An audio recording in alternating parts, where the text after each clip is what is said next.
TDP అధినేత చంద్రబాబు ఢిల్లీ బయలుదేరి వెళ్లారు. శుక్రవారం జరగనున్న ఎన్డీఏ సమావేశంలో పాల్గొనున్నారు. కేంద్ర మంత్రివర్గ కూర్పుపై చర్చించనున్న నేపథ్యంలో పార్టీ ఎంపీలతో చంద్రబాబు సమావేశమయ్యారు.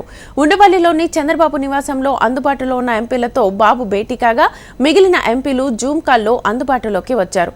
సుమారు గంటన్నర పాటు సమావేశం జరిగింది. పదవులు శాశ్వతం కాదని ఎంపీలకు బాబు హెచ్చరించినట్లుగా తెలుస్తోంది. కాన్వాయ్ వెళ్తున్న క్రమంలో సాధారణ ప్రజల వాహనాలను నిలిపివేయొద్దని పోలీసులకు సూచించారు. కరకట్టతో పాటు తన కాన్వాయ్ వెళ్లనున్న ప్రాంతాల్లో ట్రాఫిక్ నిలుపొద్దని భద్రతా సిబ్బందికి సూచించారు.